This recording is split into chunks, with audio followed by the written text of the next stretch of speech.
सुखदेव जी महाराज राजा परीक्षित ने कथा संभाली। हे राजा, उदान पुत्र ध्रुव एक ध्रुव ने कथा संभाली। विकतार का इन्हें कई पत्नी हो એકનું નામ હતું સુઋષિ અને એકનું નામ હતું સુનીતિ. સુઋષિના પુત્રનું નામ હતું ઉત્તમ અને સુનીતિના પુત્રનું નામ હતું ધ્રુવ. ધ્રુવજી મહારાજ એક વખત પોતાના પિતાના ખોળાની અંદર બેસવા માટે જાય છે ત્યારે એમની ઓરમાન માતાએ ધ્રુવ 5 વર્ષના બાળકને ઉઠાડી મૂક્યો કે ત્યાં તારે બેસવો હોય ને તો મારા પેટે તારે જન્મ લેવો પડે, ન બેસવો. ધ્રુવ બાળક રડતા રડતા માતા સુનીતિ પાસે આવી અને કહે છે, મને જે માં રાજમાતા મોટી બા છે એણે મને મારા પિતાના ખોળામાં ન બેસવા અને મને અટકાયો, જેની સારી ઋષિ નથી.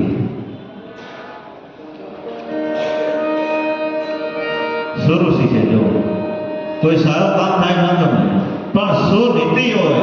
ધ્રુવના માનું નામ છે સુનીતિ. સારી નીતિ જેની છે એને બાળકને કેવા સંસ્કાર આપ્યા કે ભલે ને બેટા માએ તને એ પિતાના ખોળામાંથી ઉઠાડી મૂક્યો, આજ તને બેસાડે, કાલ ઉઠાડી મૂકે, એ કરતા બેટા હું તને કહું છું એવા ભગવાનના ખોળે, પરમ પિતાના ખોળે બેસ, તને ક્યારેય ઉભો ન કરી શકે.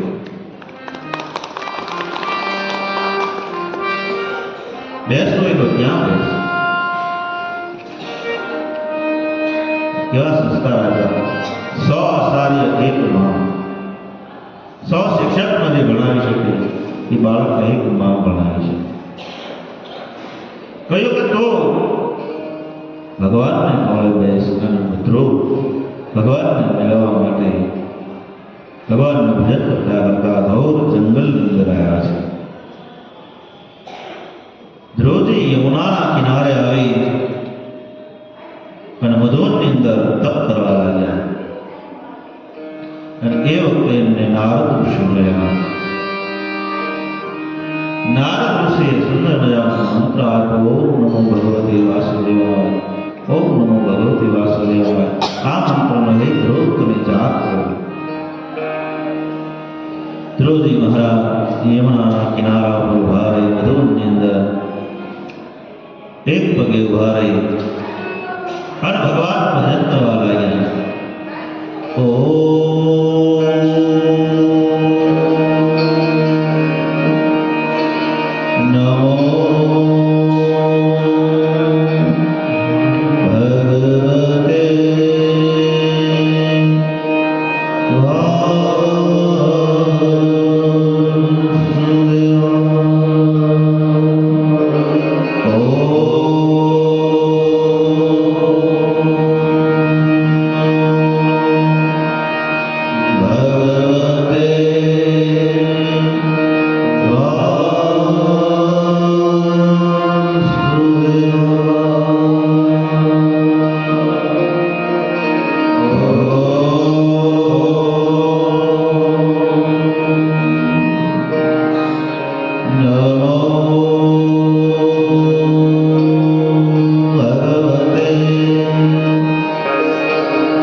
દર્શન આપ્યા છે અને ભગવાનના હાથમાં રહેલો શંખ ધ્રુવના ગાલે આવડાવ્યો છે.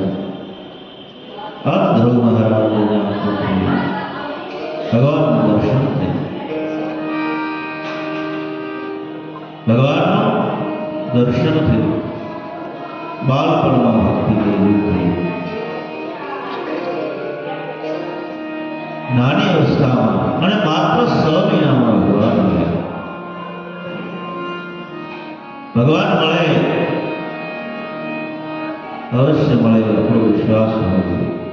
ઘણા મહાપુરુષોને મળ્યા છે અને સંતોએ કહ્યું છે ધ્રુવને 6 મહિનામાં મળ્યા અને આપણને આખી જિંદગી નથી મળતા એનું કારણ આપણને વિશ્વાસ નથી, અને કાં તો હજી આપણું ભજન બાકી છે, કાં તો હજી ભજન બાકી છે. ધ્રુવને મળ્યાનું કારણ સંતો કહે છે ભગવાન જ્યારે મળવાના હતા એના આગલા જન્મે એ 6 મહિના બાકી હતા ભજનના અને દેહ સોયો હતો. આ જન્મે માત્ર 6 મહિના ભજન કર્યું એટલે ભગવાને પૂર્ણ કરાયા. અને ભગવાન પાસે તો એવું જ મગાય ને કે ભગવાનનું ભજન કરતા કરતા દેહ છૂટે. ભગવાનનું ભજન કરતા કરતા ઘણા મહાપુરુષો એમાં આવ્યું છે. અંત સમય અલબેલા લાલાયા ભજો.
શંકર શિવના દર્શન માંગે, દેવ પણ ભગવાનના દર્શન માંગે.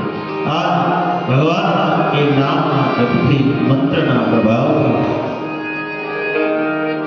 ધ્રુવને ભગવાન શબ્દ થયા. હે વત્સવદાન નામ ભગવાન ધ્રુવજીના મસ્તક પર હાથ લગાવ્યો.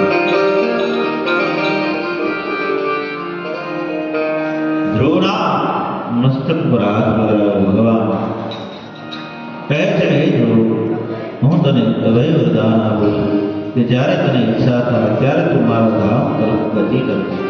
અત્યારે તું પાછો તારી માતા પાસે અને તારા પિતા પાસે બધા ઈચ્છા મૃત્યુનું વરદાન આપે અને એ ભગવાનના નામની તાકાતનું હતું. આજ પણ આકાશમાં ધ્રુવનો તારો છે. હું તમે બે જોઈ શકીએ છીએ કેવું પડે.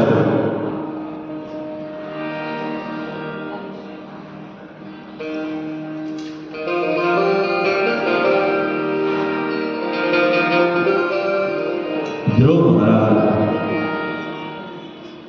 ભગવાનને મેળવી પણ પાછા વનની અંદર વધાર્યા. મેં 2 દિવસ પણ પહેલા કહ્યું તો ભલે દુનિયા ગમે કે પણ આપણે જાપ શરૂ રાખવો બસ. ધ્રુવે જો જાપ શરૂ રાખ્યા તો પરમાત્મા મળ્યા. રામ રટણ સાત સવારે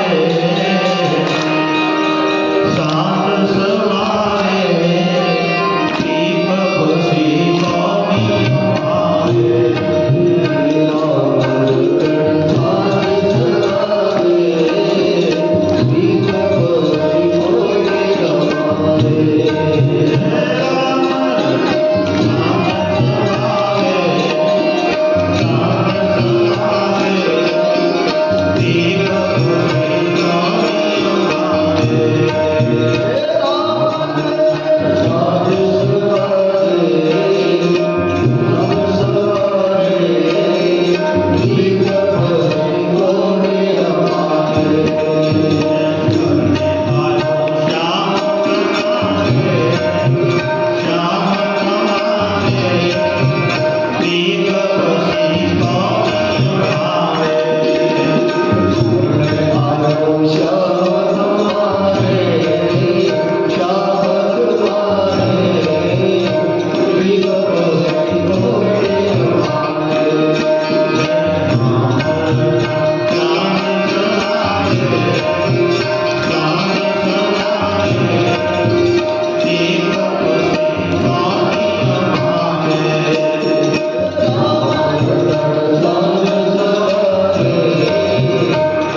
કે તમે કહેતા હતા 1 મહિના આવે છે, આ 15 દિવસ કેમ થઈ ગયા?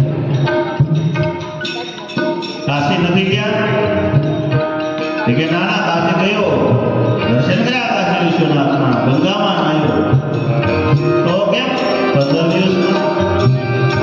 એ કે આપણા ગામથી બીજા ગામ નીકળ્યો ને ત્યાં આપણને આપણાવાળા બહુ મળ્યા.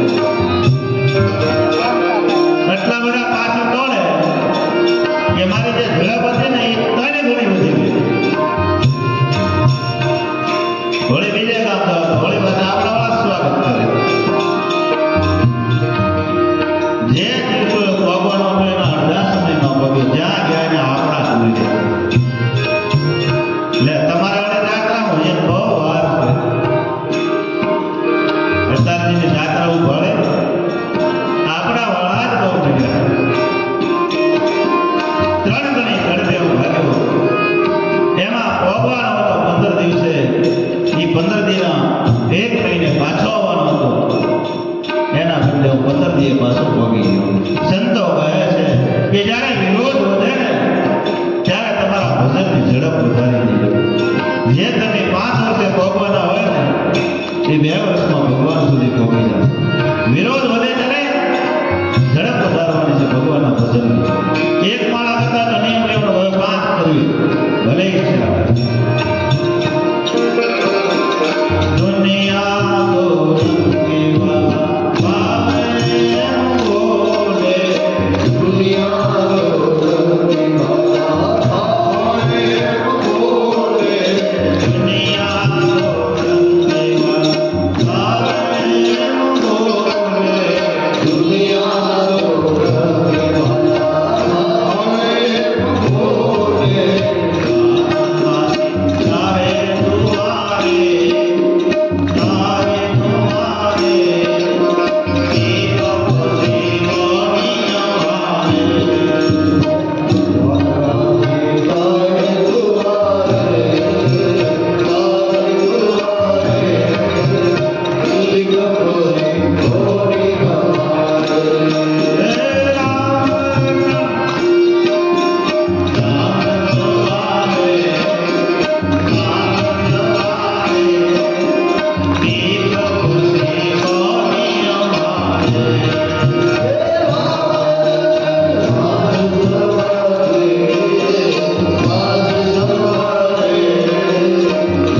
મહારાજ બધાએ સ્વાગત કર્યું. દ્રોણના વંશમાં અંગ રાજા થયા. અંગના પુત્ર વેન થયા. વેન રાજા બહુ નાસ્તિક થયા. વેન રાજા નાસ્તિક થયા. ઇન્દ્રાસન ઉપર એને સત્તાઓ મેળવી અને ઇન્દ્રાની સાથે ભોગ ભોગવવા માટે ઋષિઓ પાસે પારખી પડી અને કામ વિવર બનેલો વેન ઋષિઓને ક્રોધથી ધમકાવા લાગ્યો, જલ્દી ચાલો, મોડું થાય છે. એ વખતે ઋષિએ ખભા પરથી પારખી નીચે ઘટાડી અને શ્રાપ આપ્યો અને તત્કાળ વેનનું મૃત્યુ થયું. રાજા વગરની પ્રજા બેહાર બની. ચોર વધ્યા, જુગારી વધ્યા, વ્યભિચારી લોકો વધવા લાગ્યા. વળી ઋષિઓએ એ વેદના શરીરનું મંથન કર્યું, સાંભળ્યું. એમાંથી એક કાળો અને ખીમણો પુરુષ નીકળ્યો, જેનું નામ છે નિષાદ. ઋષિએ કહ્યું, આ પુરુષ રાજ્યને ચલાવી છે. વળી જમણા બાહુનું મંથન કર્યું, એમાંથી સમ્રાટ પૃથુનો જન્મ થયો. બોલે પૃથુ મહારાજ કી જય. બોલે પૃથુ મહારાજ કી જય. પૃથુ મહારાજે પૃથ્વી રસકસ ગળી ગઈ હતી. એટલે પૃથુ મહારાજ જ્યારે ગાદી આવ્યા ત્યારે ધનુષ બાણ લઈ અને પૃથ્વીની પાછળ પડ્યા. પૃથ્વી ગાયનું રૂપ લઈને દોડતા જાય અને એ વખતે પૃથુ ભગવાન ભગવાનનો જ અવતાર હતા. ગાયના રૂપે પૃથ્વી રાજાના શરણે આવે, હે રાજા, ત્રાહિમામ ત્રાહિમામ. ત્યારે કહે છે કે તમે રસ ગળી ગયા છો. ખેડૂત એટલી મહેનત કરે છે પણ કંઈ ઉગતું નથી. ત્યારે કહે છે હવેથી ખેડૂતને કહો એક વાર વાવે અને એક વિશ્વ વખત લણશે. અને પૃથ્વીને સરખી કરી, જેને નામ પૃથુ મહારાજ ઉપરથી પૃથ્વી નામ પડ્યું, સરખી કરી. નગર બધે જ પહાડો હતા, જમીન વાવવાને લાયક યોગ્ય કરી. આમ પૃથુ મહારાજની કથા કહી અને પછી સુખદેવજી મહારાજ અજામિલની કથા કહે છે કે અજામિલ એટલા બધા પાપ કર્યા, લૂંટવાનો ધંધો. એક વખત અજામિલના ઘરે સપ્તર્ષિઓ પધાર્યા. એમની પત્ની ઋષિઓ સાધુ સંતોને જોઈ અને જમાડવા માટે રસોઈ તૈયાર કરી જલ્દી સાધુ સંતોને જમાડે છે. જમાડે અને કહે છે કે ઋષિઓ જલ્દી આપ પધારો, હમણાં જ મારો સ્વામી આવી જશે. બહુ જ ક્રોધી છે, આપના પર ક્રોધ કરશે, આપને મારશે, માટે આપ જલ્દી પધારો. ત્યાં તો અજામિલ આવી ગયા. અને અજામિલે આવે કીધું આ બધા સાધુ ભાવના આ શું બધું ભેગું કર્યું? કોને પૂછીને આ બધા કર્યા? હું બહારથી લૂંટી લાવું, મહેનત કરું તો અહીંયા ખવડાવે. ચાલો નીકળો બધા જલ્દી. પણ ઋષિએ સાધુએ નક્કી કર્યું, જેનો અન્ન ખાય ને એ અન્ન નથી ખાતા, જેના ઘરે સાધુ જમે એનું પાપ ખાઈ જાય છે. એના પાપ વળે ભસ્મ થઈ જાય. જેના ઘરે સાધુ સાધુ જમે આ અજામિલના પાપ બળવા લાગ્યા. અને જોયું ઋષિઓએ એમના પત્ની સગર્ભા હતા. અજામિલને કહ્યું, અજામિલ અમારી દક્ષિણા બાકી છે. આપણે સાધુ સંતોને જમાડ્યું ને તો દક્ષિણા અવશ્ય આપી દે, ભલે તમે 1 રૂપિયો જ ભરો, ત્યારે પૂર્ણ ગણાય. અમારી દક્ષિણા બાકી છે. અજામિલ કે ભાઈ નીકળો, તમને મારતો નથી, એ તમારી દક્ષિણા. આ લાકડી જોઈ છે પૂર્ણ, એ તમારી દક્ષિણા, માટે નીકળો જલ્દી. પણ આ તો સંતો પહોંચી ગયેલા માર્ગમાં. કહ્યું અજામિલ એક કામ કર, તો ભલે અમને પૈસા રોકડ કંઈ ના આપો, અમારે કંઈ જોતું પણ નથી, પણ એક વચન આપ કે આ તારી પત્નીને જો દીકરાનો જન્મ થાય, બાળક જન્મે, તો એનું નામ તો નારાયણ રાખવું. અજામિલ કહેગા હું એનું નામ નારાયણ રાખીશ, તમે નીકળો. ઋષિઓને વચન આપ્યું. ભલે અજામિલ પાપી હતો, દુષ્ટ હતો, લૂંટ કરે કરી, પણ સાધુની સામે જે વચન આપ્યું પછી આજીવન પાળ્યો. એના ઘરે દીકરાનો જન્મ થયો તો નામ પાડ્યું છે નારાયણ. અને એ સાધુને વચન આપેલું વચન ન ફરીને એને તારી દીધું. એ નામથી કરી, નામ તો ભગવાનનું છે નારાયણ. દીકરાનું નામ નારાયણ રાખ્યું. કઈ કામ હોય તો બેટા નારાયણ જળ લાવજે, બેટા નારાયણ જમવાનું લાવજે, બેટા નારાયણ મારી લાકડી લાવજે, બેટા નારાયણ મારી પાઘડી લાવજે. આમ એક એક વસ્તુ જોવે તો નારાયણ નારાયણ શબ્દનો ભગવાનના ભજનનો જાપ કર્યો થયો અને પાપના ઢગલાઓ બળવા માંડ્યા ધીરે ધીરે ધીરે ધીરે. અને અંત સમય જ્યારે અજામિલનો આવ્યો, જ્યારે પથારી ઉપર સુતા હતા, એ વખતે યમદૂતો પાશ લઈ અને અજામિલને જ્યારે લેવા માટે આવ્યા, એ વખતે અજામિલનો દેવ પોતાના દીકરામાં ગયો.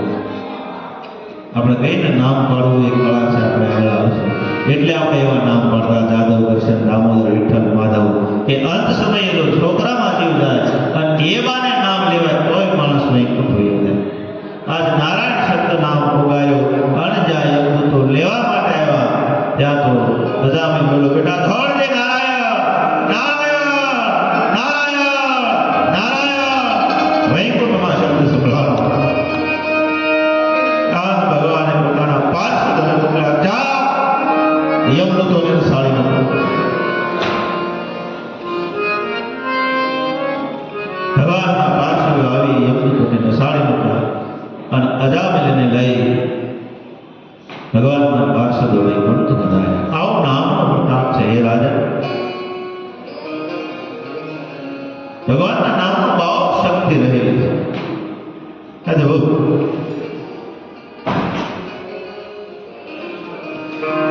અજામિલની કથા કહી સુખદેવજી મહારાજ. તે મનુના પુત્ર ઉતાનપાલ, ઉતાનપાલના ધ્રુવ, ધ્રુવના અંગ, અંગના વેણ, વેણના પ્રથુ, પ્રથુના પુત્ર બહર્ષિ, એમના દીકરા પ્રસેતાઓ, એમની કથાઓ કહી અને કહે છે હે રાજન, હવે તો પ્રિયવ્રત રાજાનો વંશ સાંભળ. પ્રિયવ્રત રાજાના વંશમાં અગ્નાદ્રી રાજા થયા, એમના દીકરા નાભી થયા. નાભી રાજાના લગ્ન મેરુદેવી સાથે થયા. એમના પુત્ર ઋષભદેવજી થયા. જે જૈનોમાં 100 તીર્થંકરોમાં જે ઋષભદેવજી છે એમની કથા કહી. ઋષભદેવના લગ્ન ઇન્દ્રની પુત્રી જયંતીની સાથે થયા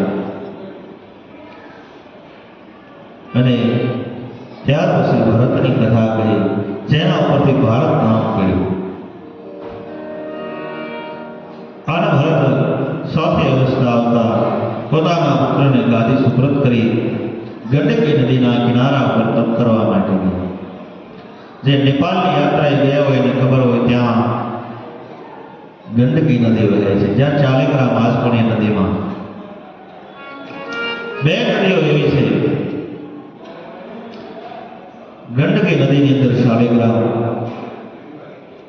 કોઈ પણ પથ્થર હોય તમે જો તો શાલિગ્રામ, અને એ પથ્થર લાવી ઘરે તમે પૂજા કરો, એને પ્રતિષ્ઠાની જરૂર નહીં એમ શાસ્ત્ર કહે છે. જે પ્રતિષ્ઠિત દેવ જેટલું કામ આપે, જેટલો પ્રાણ પડેલા દેવ હોય એટલો જ આ શાલિગ્રામ, કાળા પથ્થર શાલિગ્રામ એ ગંડકી નદી. અને બીજા મા નર્મદાની અંદર શિવલિંગનું ઉત્પન્ન થાય છે નર્મદેશ્વર મહાદેવ. નર્મદાની અંદર તમે એ જુઓ તો નર્મદાના કંકર એટલા શંકર. આ બે નદી આજ પણ છે પ્રમાણ. આ ગંડકી નદીના કિનારે તપસ્યા કરે, 10,000 વર્ષ સુધીની તપસ્યા. એક વખત ભગવાન સૂર્યને અર્ઘ આપે છે. એ વખતે હરણાઓના ટોળા સામે પાણી પીવે છે. એ વખતે સિંહે ત્રાણ દીધી, હરણાના ટોળા ભાગ્યા.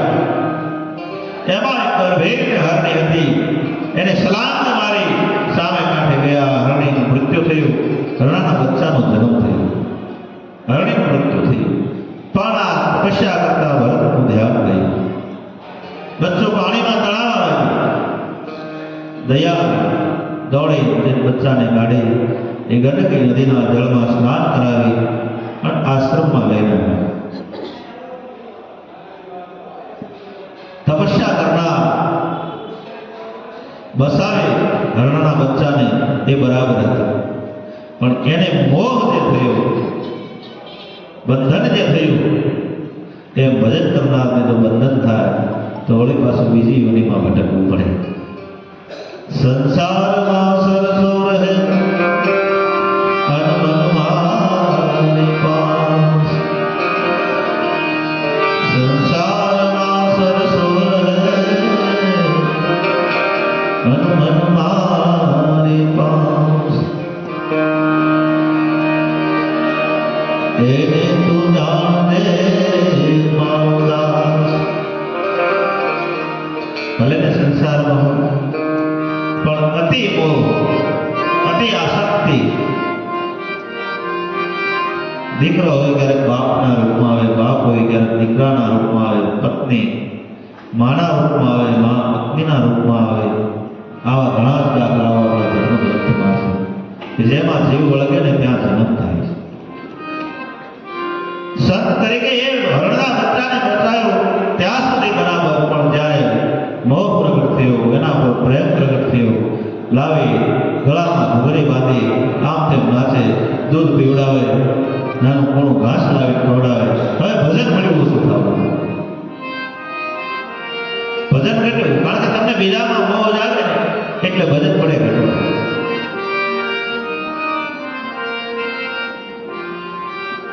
એમાં હરણાઓના ટોળા નીકળ્યા. એમાં એ હરણનું બચ્ચું જે આશ્રમમાં હતું એની સાથે હતું.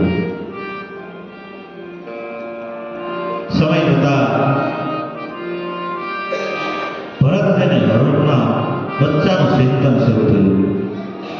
ક્યાં થયું છે? તો હિંસક પ્રાણીઓએ મારી નાખ્યું છે. મેં લાલન પાલન કર્યું, કેટલું મોટું કર્યું હતું. આજુબાજુમાં વખતે વળી પાછા આશ્રમમાં બેસે, વળી બીજે દિવસે પાછો વિચાર એ જ આવે. અંત સમય આવ્યો ને એને હરણનું બચ્ચું યાદ આવ્યું કે હરણના બચ્ચાનું થયું છે. પરિણામ એ આવ્યું, પ્રાણ છૂટ્યા પછી 10,000 તપસ્યા કરનાર એ ભરત, જેના પરથી ભારત નામ પડ્યું, એને હરણની યોનિમાં જન્મ લેવો પડ્યો.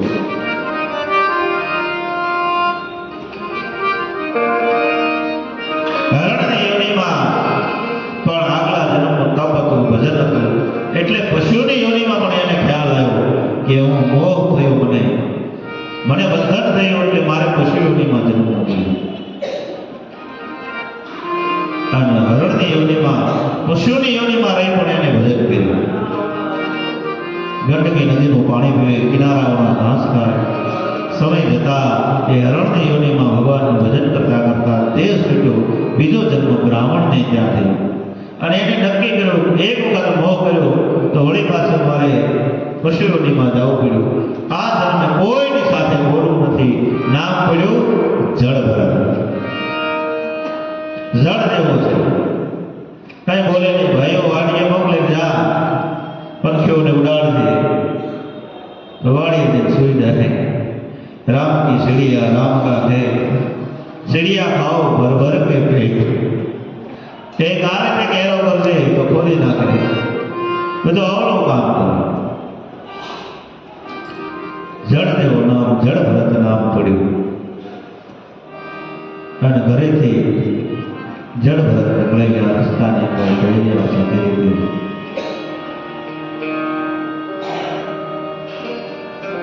એ વખતે રસ્તાની અંદર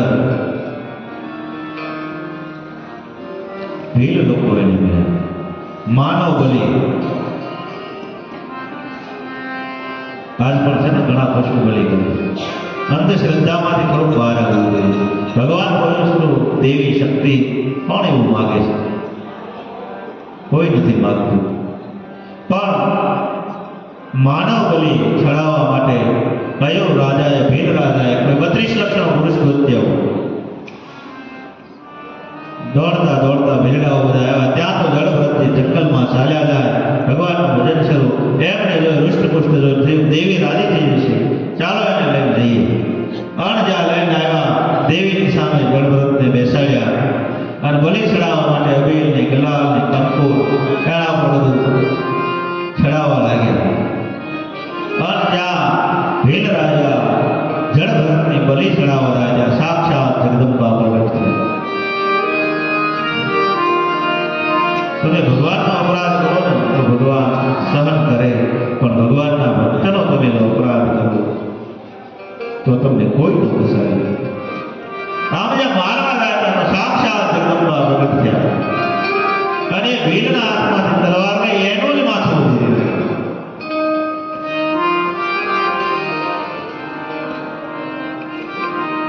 શક્તિની કેવી ઉપાસનાઓ છે. આ નવરાત્રિ છે, મને યાદ આવશે કે આપણે માને યાદ કરીએ, કારણ કે સાક્ષાત જગદંબા પ્રગટ થયા છે. ધન્ય માતું જોગણી, ધન્ય મા ભવાની,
સુખી સહાર કારણ સર્વફલે શરણ. મા જગદંબાની પ્રાર્થના કેવી રીતે કરાય એ આપણા ધર્મ ગ્રંથોમાં બતાવ્યું છે. આગળ પણ એ કથા આવશે. શક્તિ, આદિ શક્તિ જગદંબા એ ભગવાનના ભક્તનો અપરાધ સહન ન કરી શક્યા અને ભીલ રાજાનું મસ્તક એ યજ્ઞમાં ઉભું થયું. જળ ભરત તો ભગવાનના ભજનમાં મસ્ત અને ભજન કરતા કરતા આગળ ચાલી રહી છે. એ વખતે કચ્છનો રાજા રહુ એ કપિલ ભગવાનના આશ્રમે જ્ઞાન લેવા માટે જાય છે. 4 જણા પાસે પાલખી પડાવે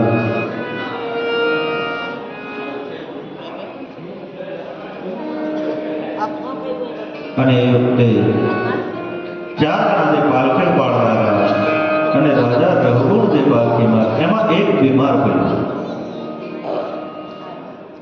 એટલે રાજાએ હુકમ કર્યો, જાઓ બીજા કોઈને ગોતી લાવો. એ વખતે જળભરત તો એની મસ્તીમાં ભગવાનનું ભજન કરતા ચાલ્યા. એમને જોયું રાજા રઘુકુળના સૈનિકો એમને પકડી લાવ્યા. ચાલો રાજાને પાલખી પડાવી અને પાલખી પાડી અને 4 જણા ચાલ્યા રહે છે. જળભરત કીડી મકોડા કોઈ જીવજંતુ જોવે એને બચાવવા માટે આમતે પગ મૂકે અને રાજા રઘુકુળ જે પાલખીમાં બેઠા હતા એ પાલખીનું ઉપરનું લાકડું જે હતું મસ્તક ઉપર ભરી દે.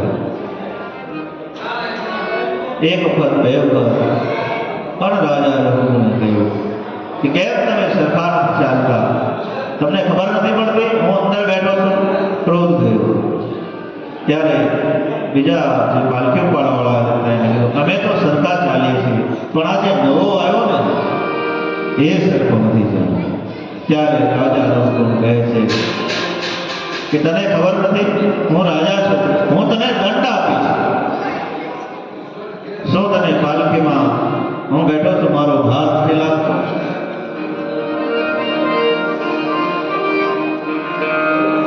અને હવે જળવ્રતને ખ્યાલ આવ્યો આ રાજા રઘુકુળ બીજું કોઈ નહીં, આ આગલા જન્મનું હરણ હજી મારો પીછો નથી છોડ્યો છે. આ કોણ છે? રાજા રઘુકુળ, આગલા જન્મનું હરણ. હજી આને મારો પીછો નથી છોડ્યો. પણ જળભરતને થયું હવે સાધુના ખભા પર બેઠા હોય એને ઉદ્ધાર ના કરે તો સંત કહે તો એને જે હવે આનો ઉદ્ધાર કરી નાખે. એટલે ત્યારે રાજાએ કહ્યું હું તને દંડ આપી તને મારો ભાર નથી લાગતો. ત્યારે જળભરત કહે છે તમારો ભાર તો પાલખીને લાગે, પાલખીનો ભાર તો શરીરને લાગે, શરીરનો ભાર પૃથ્વીને લાગે, પૃથ્વીનો ભાર શેષને લાગે, શેષનો ભાર કશ્યપને લાગે. મને તો શું ભાર લાગવાનો? કારણ કે આત્મા તો હજાર અને અમર છે. તો મને શું દંડ આપવાનો? દંડ આપ તો શરીરને મળવાનો છે. આપ જ્યાં તત્વની જ્યાં વાત કરી કારણ કે આપણે ગીતા કહે ને પૃથ્વીમાં પૃથ્વી જે એ શેષના આધારે છે એમાં વાત હતું કે મને વાત લાગે પૃથ્વીને લાગે.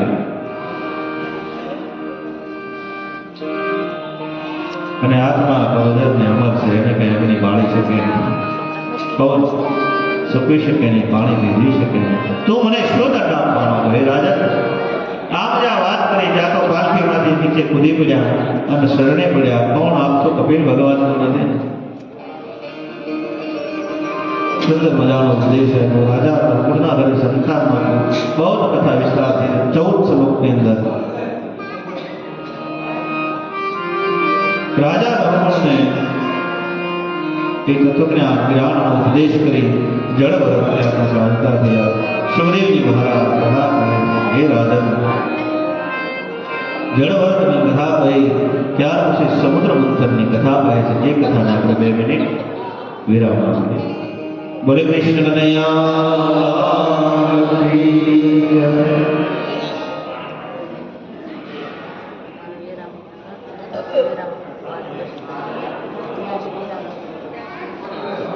નવરાત્રિ છે એટલે માતાજીનું એકાદો કીર્તન બોલો બેનો, જે તમને યોગ્ય લાગે કરવું કીર્તન થવું, પણ નવરાત્રિ છે એટલે માને આપણે યાદ કરવાનું.